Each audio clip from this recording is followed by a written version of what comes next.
Book of యోహాను రాసినటువంటి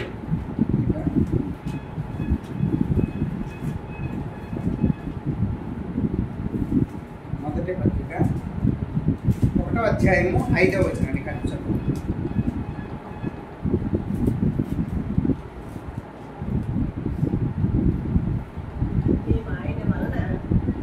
మేము ఆయన వలన విని మీకు ప్రకటించు వర్తమానమేమనగా దేవుడు వెలుగై ఉన్నాడు, ఆయన యందు చీకటి మాత్రమును లేదు. అలాగే యోహాను సువార్త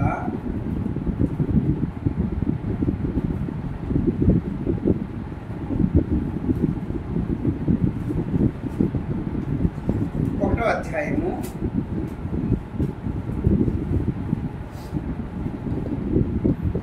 1వ వచనం చదువు.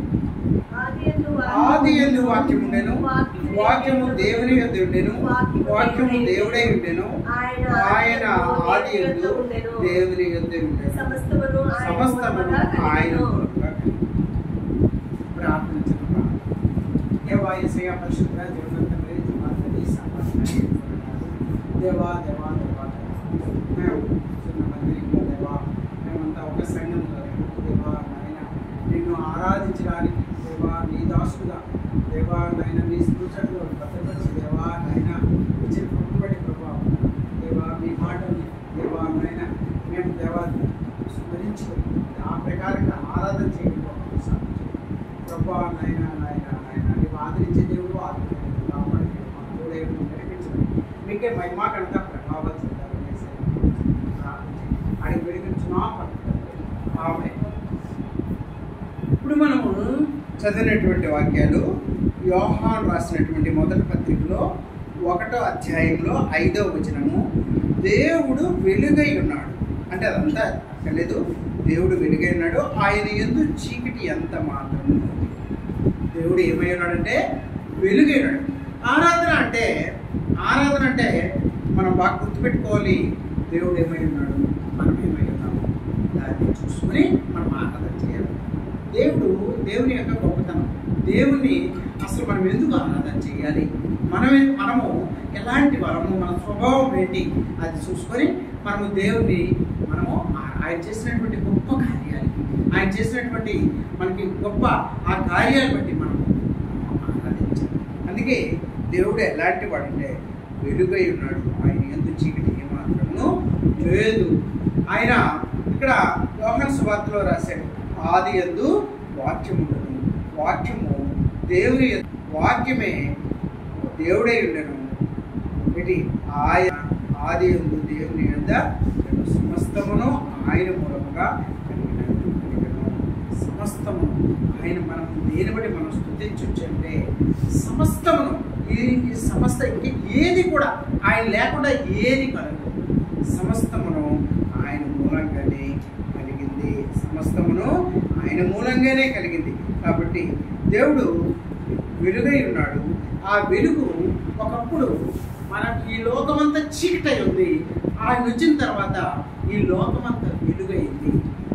ఈ లోకానికి ఆ వెలుగు రావడానికి దానికి కారణం ఎవరంటే దేవుడే. కాబట్టి ఆయన మనము ఆయన 2 జ్యోతుల్ని ఆయన తయారు చేశాడు. సూర్యుడు చంద్రుడు అని పేరు పెట్టాడు. ఆ జ్యోతుల ద్వారా పగలంతా కూడా మనకి ఎండనిచ్చి ఆ వెలుతురినిచ్చినటువంటి సూర్యుడని, రాత్రిపూట మనకి వెలుతురిచ్చినటువంటి చంద్రుడని ఆయన ఏర్పాటు చేసి ఆయన ఈ లోకానికి వెలుగై వచ్చి వెలుగునిచ్చి ఆయన ఆ వెలుగులో మన చీకట్లో ఉన్నటువంటి మనల్ని వెలుగులోకి తెచ్చి ఆ వెలుగునిచ్చినటువంటి ఆ గొప్ప దేవుడిని మనం ఆరాధించాలి. ఎందుకంటే ఒకప్పుడు మనం చూసుకున్నప్పుడు మన బ్రతుకులు చీకట్లో ఉన్నటువంటి చీకటి తలపులు, చీకటి ఉద్దేశాలు, చీకటి. ఎందుకంటే మనం ఒకసారి చూసుకున్నప్పుడు మనము ఎలాంటి వాళ్ళమంటే కీర్తనలు 4:2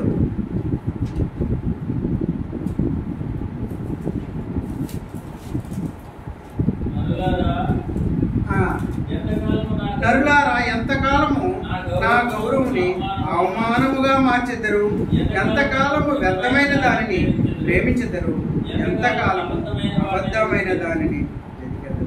చూసారా, దేవుడు పశ్చాత్తాపడుతున్నాడు. దేవుడు అంటున్నాడు. ఏంటి మన బ్రతుకులు ఎలాంటివంటే దేవుడు మనకు వెలిగించాడు, దేవుడు మనల్ని ఏర్పాటు చేసుకున్నాడు, దేవుడు ఎంత గొప్ప దేవుడు తెలియజేశాడు. అయినా సరే మనం ఎలాంటి వాళ్ళమంటే నీచులం. ఏంటి మనము అందుకే ఎంత కాలము నన్ను ఇంకా గౌరవమును అవమానంగా నాకు మార్చేది అంటాడు. నాకు ఉన్నటువంటి దేవుడికి ఉన్నటువంటి గౌరవం ఇంత అంత కాదు. ఎందుకంటే సర్వ సృష్టికర్త ఆయన, ఇందులేడు అందుకలని సందేహించవలసిన అవసరం లేదు. ఎక్కడ చూసినా ఉన్నటువంటి అన్ని సృష్టిలో, సమస్త సృష్టిలో ఆయనే ఉన్నటువంటి ఆ గొప్ప దేవుడిని మనం ఏం చేస్తామంటే అవమానకరంగా మనం మార్చేస్తున్నాం. ఆయన చూసారా, తల్లి తండ్రి అంటారు నన్ను నువ్వు అవమానిస్తున్నావు రా అని. ఎందుకంటే ఆ తండ్రి గౌరవంగా బతికినటువంటి ఆ తండ్రికి ఆ బిడ్డలు ఈ లోకం వైపు చూసి నడిచి ఈ లోకం వైపు తిరగడం వలన ఆ తండ్రికి అవమానం కలిగినట్టుగా మన దేవుడైనటువంటి యేసు ప్రభుకి, యెహోవా దేవుడికి మనము అవమానం కల్పిస్తాము. ఆయనకి ఉన్నటువంటి గౌరవం, ఆయనకు ఉన్నటువంటి మర్యాద, ఆయనకు ఉన్నటువంటి ఆ గొప్ప దేవుడు. అలాంటి దేవుని ఆ దేవుడే స్వయంగా చెప్తున్నాడు ఏంటంటే, నరులారా ఎంతకాలం నాకు గౌరవం అవమానంగా మార్చారు, ఎంతకాలం వ్యర్థమైన దానిని ప్రేమించారు. మనకు తెలుసు ఏది వ్యర్థమో తెలుసు, ఏది పనికిరాదో తెలుసు, దాన్ని మనం ప్రేమిస్తాం. ఎంతకాలం అబద్ధమైన వాటిని వెతుకుతాం, అబద్ధాలు నేర్చుకున్నాం, అబద్ధాలు చేస్తున్నాం, వాటికి అబద్ధమే. ఒక చిన్న మాట్లాడితే చాలు అబద్ధంలోకి వెళ్ళిపోతాం, అబద్ధాలు మాట్లాడతాం, అబద్ధాలే ఇంకా జీవితం అంతా కూడా. ఏంటి ఎక్కడ కూడా మనకి నీతి, న్యాయము, నిజాయితీ, పరిశుభ్రత అలాంటి జీవితం ఏంటి మన జీవితం అలాంటిది. మనకి అది పుట్టుక నుండి అది ఉన్నవాటి మనకి సడన్గా వచ్చేస్తాయి కూడా ఆ అబద్ధాలని. ఆ అబద్ధాన్ని మనము దాన్ని తెలియకుండానే ఆడేస్తూ ఉంటాం. అలాంటి జీవితం అయినా సరే దేవుడు నిన్ను నన్ను విడిచిపెట్టలేదే, నిన్ను ఏర్పాటు చేసుకున్నటువంటి ఆ గొప్ప దేవుడిని బట్టి మనం ఆరాధించాలి. దేవుడు వెలుగై ఉన్నాడు. ఆ వెలుగు మనం చీకట్లో ఉన్నటువంటి మన బ్రతుకుల్ని ఆ చీకటి నుండి వెలుగునిచ్చి మనల్ని ఏర్పాటు చేసుకున్నటువంటి ఆ గొప్ప దేవుడు మనము. ఎందుకంటే ఆయన ఎంత గొప్ప దేవుడు అంటే ఆయన ప్రేమస్వరూపి. ఆయన ప్రేమస్వరూపి. ఈ 1 యోహానులో రాస్తాడు చూడండి. 1 యోహానులో 4వ అధ్యాయము 8-9 వచనాలు.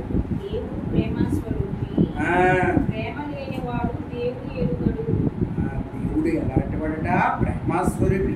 ప్రేమ లేనివాడు దేవుడు ఎరగడు. కానీ మనం ఎలాంటి వాళ్ళం మనకు తెలుసు.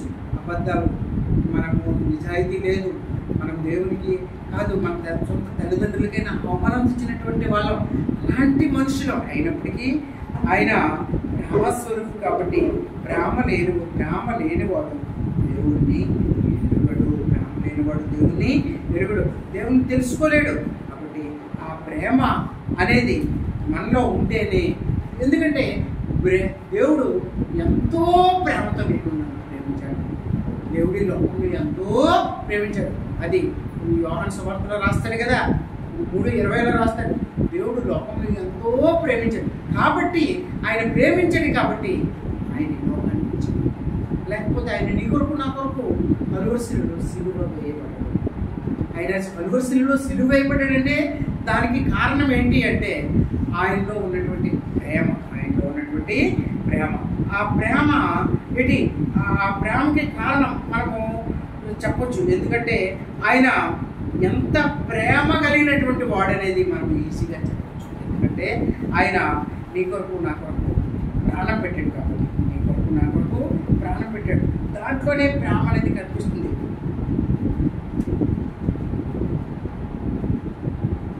దీంట్లోనే ఈ 10వ వచనం ఒకసారి 4వ అధ్యాయంలో మనము దేవుని ప్రేమించామని కాదు, తానే మనం ప్రేమించి మన పాపములకు ప్రాయశ్చిత్తమై ఉండటకు తన కుమారుడు పంపెను. ఇందులో ప్రేమ కనిపిస్తుంది. ఆయన ఎంత ప్రేమించాడు అనేది మనకి ఇక్కడ క్లియర్గా కనిపిస్తుంది. ఆయనే నిన్ను నన్ను ప్రేమించి నా కొరకు నీ కొరకు తన సొంత కుమారుడిని, తన కుడిపార్శ్వంలో కూర్చున్నటువంటి తన కుమారుడిని లోకానికి. దాన్ని బట్టి ఇప్పుడు నేను ప్రేమించాను, నేను నా అన్నదమ్ముల్ని, అక్క చెల్లెల్ని, నా అమ్మ నాన్నని, లేకపోతే నా సంఘాన్ని నేను ప్రేమించానని చెప్పడం కాదు, దాంట్లో క్రియ కనిపించాలి. ఆ క్రియ అనేది ఇక్కడ చాలా క్లారిటీగా కనిపిస్తుంది. ఏంటి అంటే ఆయన నన్ను ప్రేమించాడు, ఈ లోకాన్ని ప్రేమించాడని మనకి తెలియడానికి ఆయన దేవుని ప్రేమించామనుకోదు, కానీ దాని మనల్ని ప్రేమించి మన పాపంలో ఒక ప్రాయచిత్తమై ఉండటకు తన కుమారుని పంపిన అందులో ప్రేమ ఉంది. తన కుమారుని ఎవరైనా పంపిస్తారండి? ఎవ్వరు పంపించారు. కానీ తన సొంత కుమారుడిని ఈ లోకం కోసం ఆయన అర్పించడానికి ఇష్టపడ్డాడు. ఎందుకంటే తన కుమారుడు పంపిస్తే తన కుమారుడు మళ్ళీ రాడు. తన కుమారుడు సిలువైపడతాడు. సిలువ సిలువైపడి తాను అందరి కోసం బలైపోతాడనే విషయం తెలుసు. అయినా సరే ఈ లోకం కోసం తన కుమారుడు పంపించాడే, దాంట్లో ఉంది ప్రేమ. అలాంటి ప్రేమ నీకు నాకు కావాలి. అంటే మనం ప్రేమించేటప్పుడు మన దేవుణ్ణి మనము ప్రేమించాము అని చాలామంది చెప్పుకుంటారు. నేను దేవుణ్ణి ప్రేమిస్తాను, నేను దేవుణ్ణి ఎంతో ప్రేమిస్తున్నాను. అది ఈ లోకం వైపు మనం ఒకసారి చూసినప్పుడు మన సొంత అక్క చెల్లెల్ని మనం ప్రేమించలేని ఆ వాక్యం రాస్తాడు ఇక్కడ. ఏంటంటే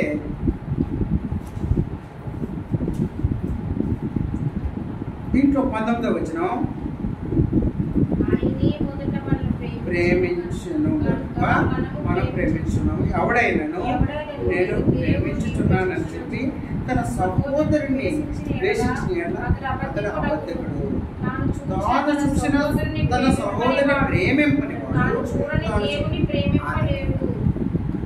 మనము మన తోడ పుట్టినటువంటి మన అక్క చెల్లెలు, అన్నదమ్ములు, ఒకే రక్తం పంచుకొని పుట్టినటువంటి వాళ్ళనే మనం ప్రేమించలేని వాళ్ళం దేవుడిని నేను ప్రేమించానంటే ఎవరైనా నమ్ముతారా?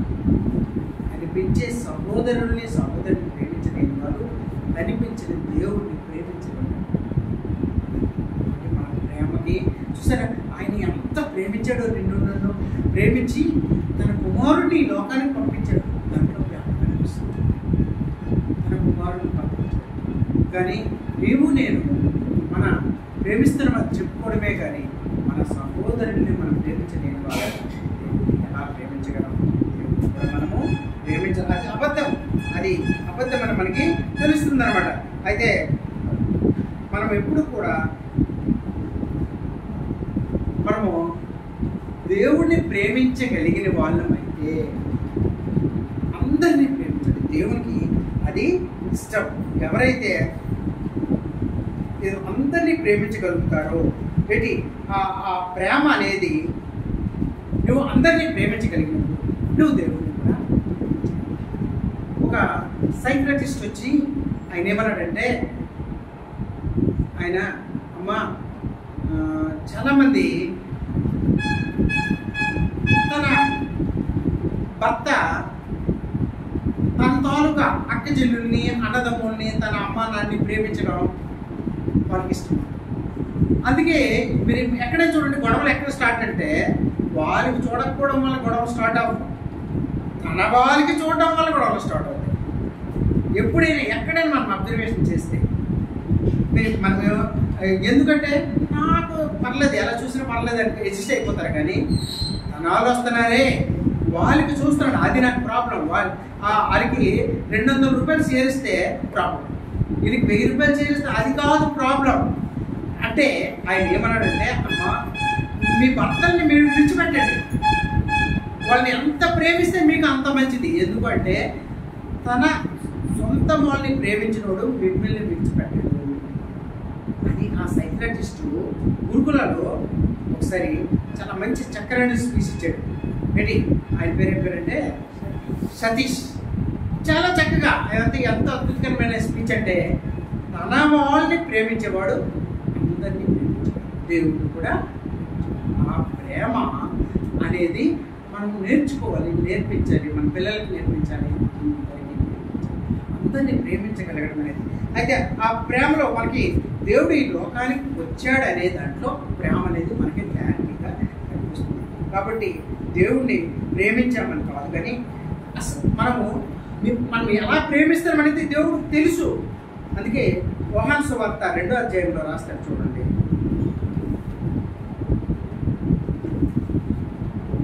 యోహాను సువార్త 2వ అధ్యాయం 23, 24, 25. యెరూషలేములో ఉండగా ఆ పండుగలో అనేకులు ఆయన చేసిన సూచక క్రియలను చూచి ఆయన విశ్వాసం ఉంచిరి. అయితే యేసు అందరినీ ఎరిగినవాడు కనుక ఆయన తన్నువారి వశం చేసుకొనలేదు. ఆయన మనిషిని ఆంతర్యం ఎరిగినవాడు. ఆయన ఈయన అంతర్యాలు ఎదిగినటువంటి మన హృదయంలో ఉన్నటువంటి మన అంతరంగంలో నేను స్వభావం ఎలా ఉందో దాన్ని ఎరిగినవాడు. కాబట్టి ఆయన అందరినీ ఇప్పుడు నేను యేసుప్రభుని ప్రేమిస్తున్నాడు, నేను దేవుడిని ప్రేమిస్తున్నాడు అని చాలామంది దుప్పట్లు బట్టలు పంచుకుంటాము. చాలామంది సువార్తలు ప్రకటిస్తున్నామని, చాలామందికి హెల్ప్ చేస్తున్నామని, చాలామంది హాస్పిటల్కి తిరుగుతున్నారు, చాలామంది హాస్పిటల్ రోగుల దగ్గరికి వెళ్తున్నారు, అవన్నీ చేస్తున్నారు. కానీ దేవుడు వాళ్ళ అంతర్యంలో, వాళ్ళ అంతరంగంలో వాళ్ళు ఉన్నటువంటి ఆలోచనలు ఏంటి అవి ఎరిగినవాడు. దేవుడికి తెలుసు, దేవుడికి క్లారిటీగా తెలుసు. నీ నా హృదయాన్ని ఆయన ఎవరిని ప్రేమించాలో తెలుసు. నీ నా అంతరంగాలు ఎరిగినటువంటి ఆ దేవుడు. అందుకే ఇర్మియాలో రాస్తాడు, ఇర్మియా 31లో రాస్తాడు,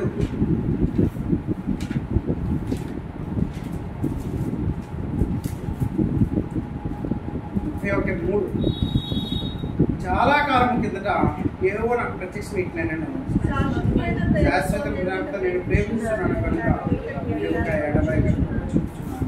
ఆయన శాశ్వతమైన ప్రేమతో కాదు, కానీ ఆయన ఎంత ప్రేమతో చూపించడానికి కారణం ఏంటంటే నీ నా అంతరంగంలో మనం ప్రేమిస్తున్న ప్రేమను బట్టి మళ్ళీ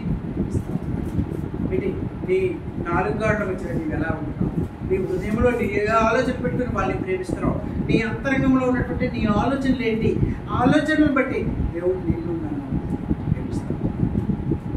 కాబట్టి దేవుడు లోకంలో ఎంతో ప్రేమించాడు. కానీ ఆ ప్రేమ ఆయన వెలుగై ఉన్నాడు. ఆయన చీకటి మనం ఉన్నటువంటి ఆ చీకటి నుండి మనకి వెలుగులోకి తెప్పించినటువంటి ఆ గొప్ప దేవుడిని మనం ఆరాధించాలి. ప్రభా ఒకప్పుడు మా జీవితాలు చూసినప్పుడు ఒకసారి మనం మరొకసారి చూసుకుందాం. మనం మీకు ఎలాంటి వాడు. కీర్తనలు 25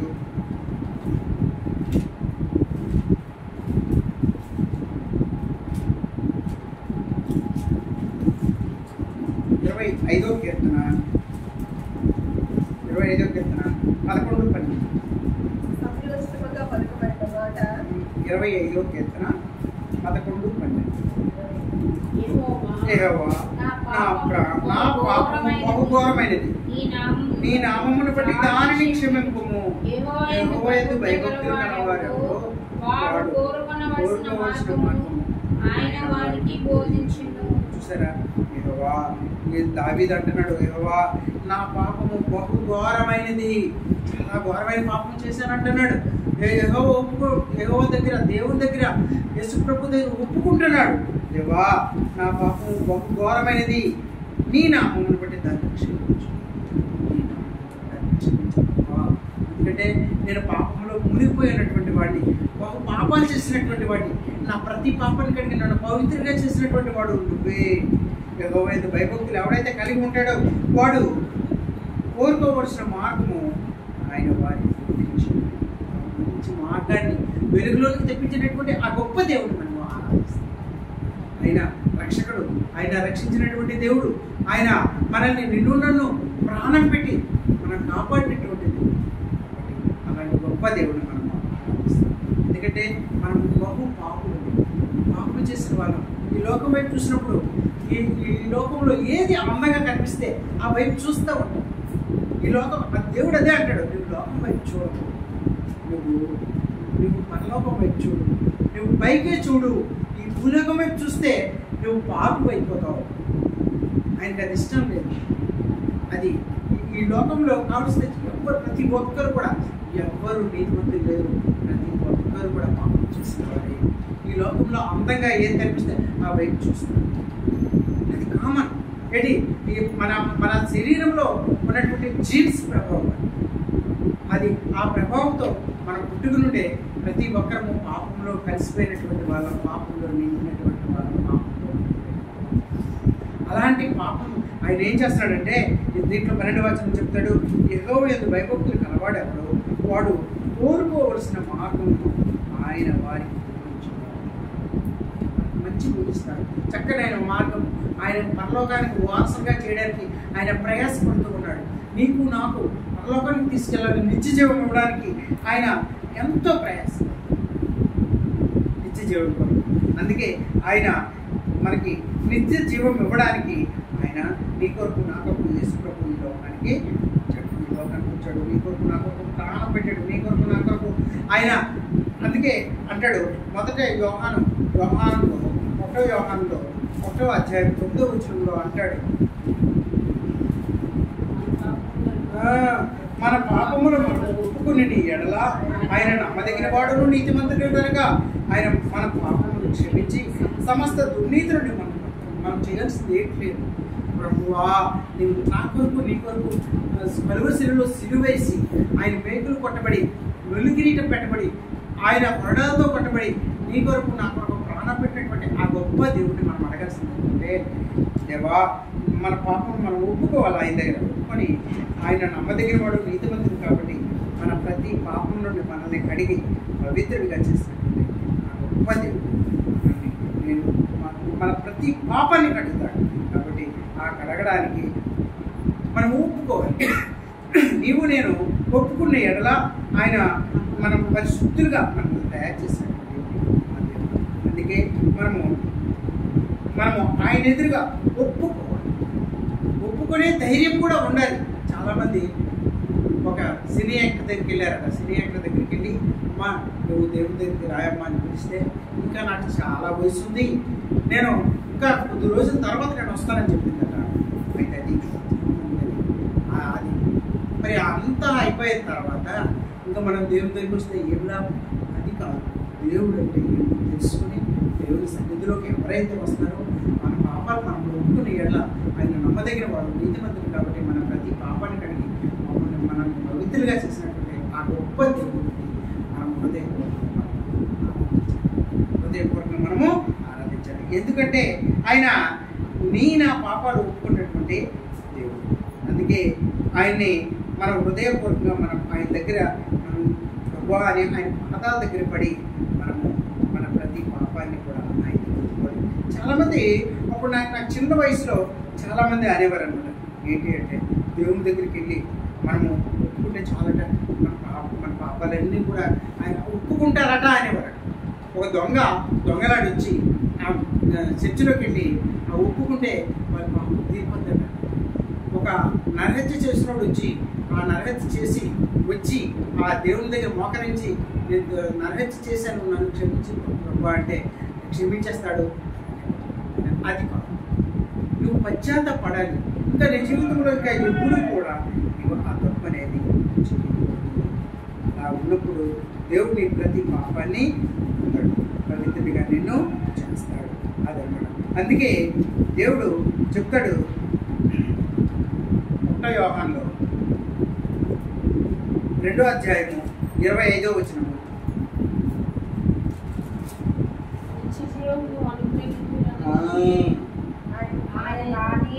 నిత్య జీవము అనుగ్రహించునన్నది ఆయన తానే మనకు చేసిన.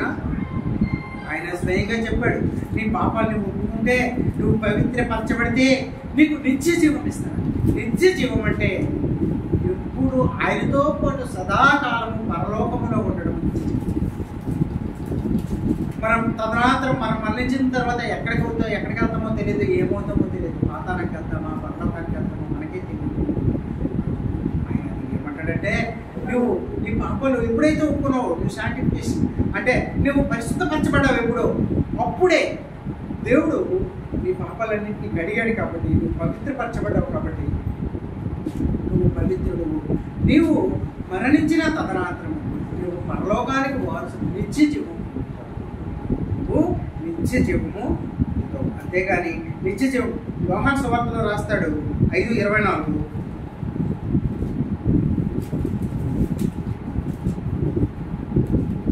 యోహాను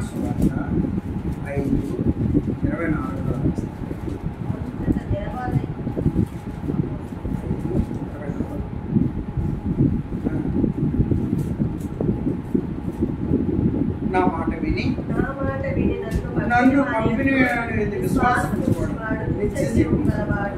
వాడు తీర్పులోనికి రాక మరణములో నుండి జీవంలోనికి దాటి ఉన్నాడని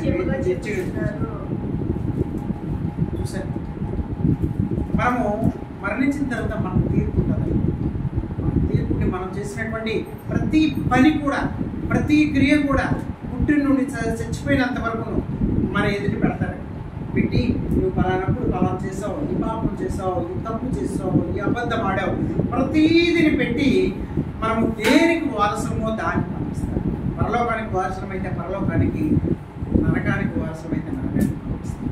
ఇక్కడ చాలా క్లారిటీ చెప్తున్నాడు ఏంటంటే, నా మాట విని నన్ను పంపిణీ వాని యందు విశ్వాసం ఉంచేవాడు నిత్య జీవం.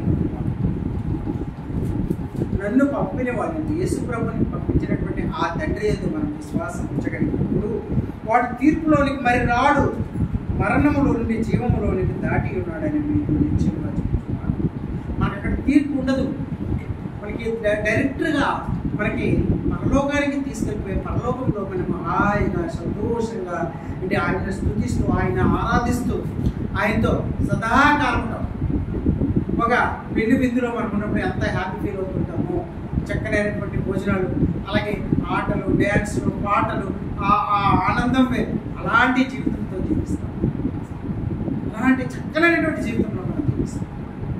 నేను ఆయన మీద విశ్వాసం ఉంచాను. విశ్వాసం లేకుండా దేవునికి ఇష్టమైనటువంటి అసాధ్యం. దేవుడు ఉన్నాడని, మన ప్రార్థన ఆలకిస్తాడని విశ్వాసం కలిగి ఉండాలి. నీవు నేను, దేవుడు యేసు ప్రభు ఈ లోకానికి వచ్చాడని, ఈ లోకంలో నా కొరకు నీ కొరకు సిలువ వేయబడ్డాడని, మన కొరకు శివర రక్తపడి వరకు కాచాడని, మళ్ళీ తిరిగి లేచాడని విశ్వసిస్తే నీకు నాకు నిత్య జీవం. ఏం లేదు, మనము దేవుడు ఏమై ఉన్నాడో మనకు తెలుసు, మనమేమై ఉన్నామో తెలుసు. మనం పాపులమైనప్పటికీ దేవుడు నిన్ను నన్ను విడిచిపెట్టలేదు. నీకు నాకు సువార్త, నీకు నాకు ఈ సన్నిధిలో ఈ దినం ఉంచి మోకరించేటట్లు చేసి మనం ఆరాధించడానికి ఇచ్చినటువంటి గొప్ప కృపణకై దేవుని హృదయపూర్వకంగా చూసారా. ఆయన నిత్య జీవం మనకి ఇవ్వడానికి ఆయన నీ కొరకు నా కొరకు ప్రాణం పెట్టాడని మనం నమ్మాలి. ఏమీ లేదు పెట్టి అదనమాట. అయితే ఆయన ఎబ్రిల్కి రాసినటువంటి పత్రిక చెప్తాడు 13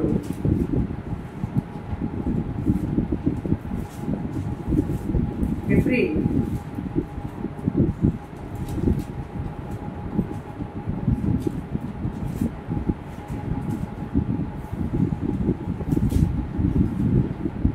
13వ అధ్యాయం 5వ వచనం.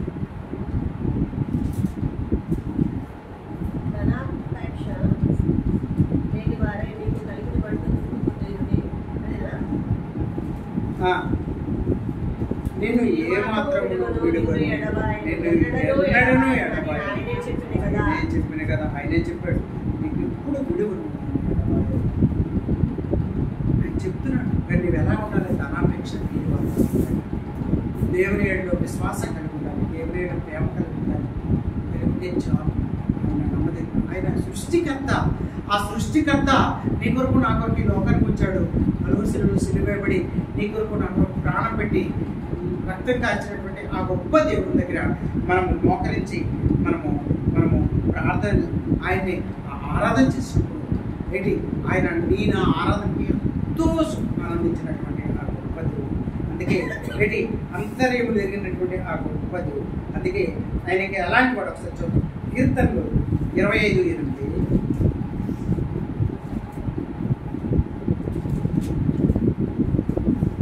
25వ కీర్తన 8వ వచనం.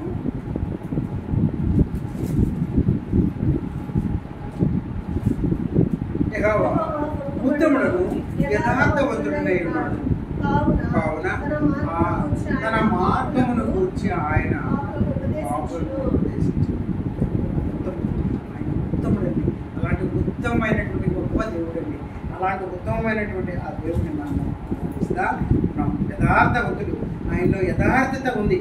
ఏంటి ఇంకా 27వ కీర్తన 1వ వచనం. యెహోవా నాకు వెలుగును రక్షణనై ఉన్నాడు. దావీదు అంటాడు, యెహోవా నాకు వెలుగై ఉన్నాడు, ఆయనే నాకు రక్షణ. కాబట్టి నేను ఎవ్వరికి భయపడ్డాను. ఏంటి నీ నా జీవితాన్ని కూడా చీకట్లో ఉన్నటువంటి మన జీవితాన్ని వెలుగు తెచ్చినటువంటి గొప్ప దేవుడిని మనం ఈ మాట అనగలమా? నాకు వెలుగై ఉన్నాడు నా దేవుడు, నాకు రక్షణ ఉన్నాడు. ఈ లోకంలో ఎంతో మందికి లేనటువంటి ఆ రక్షణ భాగ్యాన్ని నీకు నాకు ఇచ్చినటువంటి ఆ గొప్ప దేవుడిని బట్టి మనం ఆరాధించాలి. ఆయన వెలుగై ఉన్నాడు, మనకు వెలుగిచ్చాడు. వెలుగులోనికి మన చీకట్లో ఉన్నటువంటి మన జీవితాన్ని, పాపంలో నలిగిపోతున్నటువంటి మన జీవితాన్ని, పాపంలో మునిగిపోతున్నటువంటి మన జీవితాన్ని, నశించిపోతున్నటువంటి మన జీవితాన్ని వెలుగులోకి తెచ్చినటువంటి ఆ గొప్ప దేవుడిని మనము ఆరాధిద్దాం. ఎందుకంటే ఆయన మనకు వెలుగై ఉండి వెలుగులోకి తీసుకొచ్చాడు. ఆయన మనకి రక్షణ భాగ్యాన్ని ఇచ్చినటువంటి ఆ గొప్ప దేవుడు కాబట్టి మనము. అలాగే 27వ కీర్తనలోని 10వ వచనాన్ని, సరే, నా తల్లిదండ్రులు నన్ను విడిచినను ఎవ్వరి లోకంలో నేను నన్ను విడిచిపెట్టి వచ్చు. ఏంటి తల్లిదండ్రులే కాదు, మన బంధువులు మనకు ఎవ్వరు విడిచిపెట్టేసినా సరే ఆయన మాత్రం నేను విడిచిపెట్టను. ఉదిమి వచ్చే వరకు నేను అంటే ముసులైపోయి ఇంకా నేను నడవలేని పరిస్థితిలో నేను ఎత్తుకుని ముద్దాడుతాను.